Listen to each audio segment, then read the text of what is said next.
Book my షోలో ఆమిర్ ఖాన్ హవా. Yes, మీరు విన్నది నిజమే. బుక్ మై షోలో ఇప్పటి వరకు ఏ హీరోకి జరగని ఒక గ్రేట్ థింగ్ ఆమిర్ ఖాన్ గారికి దక్కింది. మార్చ్ 14 ఆమిర్ ఖాన్ బర్త్డే సందర్భంగా ఆమిర్ ఖాన్ గారి ఓల్డ్ మూవీస్ 2-3 డేస్ వరకు థియేటర్లో స్పెషల్ షోస్ వేశారు. స్పెషల్ షోస్ అంటే ఒకటో రెండో సినిమాలు కాదు, ఏకంగా 18 మూవీస్. ఎస్, ఎగ్జాక్ట్ గా 18 మూవీస్. ఆమిర్ ఖాన్ గారి one of the best movies అని చెప్పొచ్చు. ఆ మూవీస్ లిస్ట్ ఏంటంటే, ఫస్ట్ లగాన్, నెక్స్ట్ రంగ్ దే బసంతి, దంగల్, ఫనా, जो जीता वही सिकंदर, कयामत से कयामत तक, दिल, तारे जमीन पर, धूम 3, तलाश, दिल चाहता है, सरफरोश, सीक्रेट सुपरस्टार, लाल सिंह चड्डा, राजा हिंदुस्तानी, गुलाम, అకేలే హమ్ అకేలే తుమ్, హమ్ హై రాహి ప్యార్ కే. నాకు తెలిసి ఇండియాలో ఇప్పటి వరకు ఏ హీరోకి కూడా బర్త్డే రోజు ఎన్ని స్పెషల్ షోస్ అనేది వేయలేదు. మిస్టర్ పర్ఫెక్షనిస్ట్ బుక్ మై షోని ఇలా తన మూవీస్ తో ఫిల్ చేయడం ఒక కొత్త రికార్డ్ అని చెప్పొచ్చు. మిస్టర్ పర్ఫెక్షనిస్ట్ అని ఎందుకంటారో కూడా ఒక 2 ఎగ్జాంపుల్స్ చెప్పాలనుకుంటున్నాను. 3 Idiots లో చేయమని ఆమిర్ ఖాన్ గారిని అడిగినప్పుడు ఫస్ట్ తను చెయ్యనని అన్నారంట.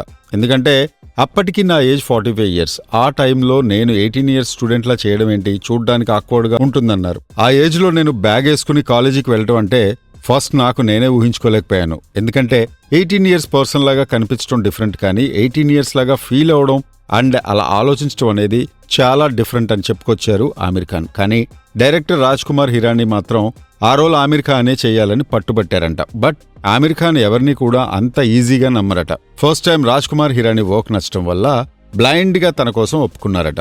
అప్పుడు ఆమిర్ ఖాన్ ఆ రోల్ కోసం ఇద్దరిని రిఫరెన్స్ లాగా తీసుకున్నారట. ఫస్ట్ రిఫరెన్స్ ఏఆర్ మురుగదాస్ అని అన్నారు. ఎందుకంటే మురుగదాస్ ఎలాంటి ఫిల్టర్ వేసుకొని ఉండరు, తనకు అనిపించింది ముఖం పైన చెప్పేస్తారు.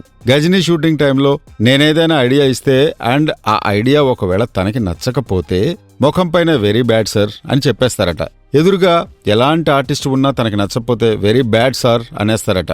అండ్ ఒకవేళ ఇచ్చిన ఐడియా గనక నచ్చితే మాత్రం సూపర్ హిట్ సార్ అని అంటారట మురుగదాస్. సో ఎలాంటి ముసుగు లేకుండా ఉండే పర్సన్ మురుగదాస్ అని. 3 Idiots లో నా క్యారెక్టర్ కూడా ఎలాంటి ఫిల్టర్ ఉండదు కాబట్టి ప్రిన్సిపల్ తో కూడా ఏదైనా అడగాల్సి వస్తే మొహమాటం లేకుండా అడిగేసే క్యారెక్టర్ కాబట్టి మురుగదాస్ గారు కూడా చూడటానికి ఒక ఇన్నోసెంట్ పర్సన్ గా, ఇన్నోసెంట్ ఫేస్ తో ఉంటారు. అందుకే ఆ రిఫరెన్స్ నేను తీసుకున్నా.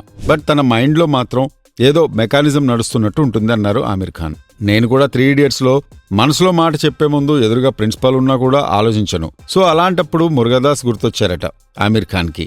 ఇంకో రిఫరెన్స్ వచ్చి తన అల్లుడు పాబ్లో అని చెప్పారు. తన బాడీ లాంగ్వేజ్ ఎప్పుడూ కుదురుగా ఉండదని, ఎప్పటికప్పుడు కదులుతూనే ఉంటాడని చెప్పుకొచ్చారు ఆమిర్. అయితే మీరు గమనించినట్లయితే 3 Idiots లో నేను ఎప్పుడు కుదురుగా ఉండను, అటు ఇటు మూవ్ అవుతూనే ఉంటాను. అలా ఉంటుంది నా బాడీ లాంగ్వేజ్. సో ఈ క్వాలిటీని నేను మా అల్లుడి దగ్గర నుంచి రెఫరెన్స్ గా తీసుకున్నానని చెప్పారు ఆమిర్. ఒకసారి తనకి భగత్ సింగ్ రోల్ చేయమని ఆఫర్ వచ్చిందట. కానీ అప్పుడు ఆమిర్ ఖాన్ గారు 35-40 years మధ్యలో ఉన్నారట, అంటే middle age. But Bhagat Singh గారు లాంటి స్టోరీ చేయాలంటే మనం కూడా ఆ 21 years పిల్లోళ్ళ నిజంగానే కనిపించాలి. అండ్ అది ఒక పవర్ఫుల్ క్యారెక్టర్. ఒకవేళ నేను ఆ రోల్లో ఊహించుకుని పెద్ద డైలాగ్ చెప్పడం ఇదంతా ఆలోచిస్తే నేనెందుకో లుక్ వైజ్ భగత్ సింగ్ గారిని మ్యాచ్ చేయలేనని రిజెక్ట్ చేశానని చెప్పారు ఆమిర్ ఖాన్. ఇక్కడ మనం అర్థం చేసుకోవాల్సింది ఏంటంటే, ఒక హీరో తను చేసే క్యారెక్టర్ కావాల్సిన వర్కౌట్ చేస్తేనే ఆ క్యారెక్టర్ రియలిస్టిక్ గా కనిపిస్తుంది. అండ్ అది ఊరికే రాదు. ఆమిర్ ఖాన్ గారిలాగా ఒక రోల్ ఒప్పుకునే ముందు ఇంత హోంవర్క్ చేస్తేనే వస్తుంది. ఊరికేనే ఆమిర్ ఖాన్ గారిని మిస్టర్ పర్ఫెక్షనిస్ట్ అనలేరు. ఇలాంటి ఆలోచనలతో సినిమాలు తీస్తారు కాబట్టి అంటారు.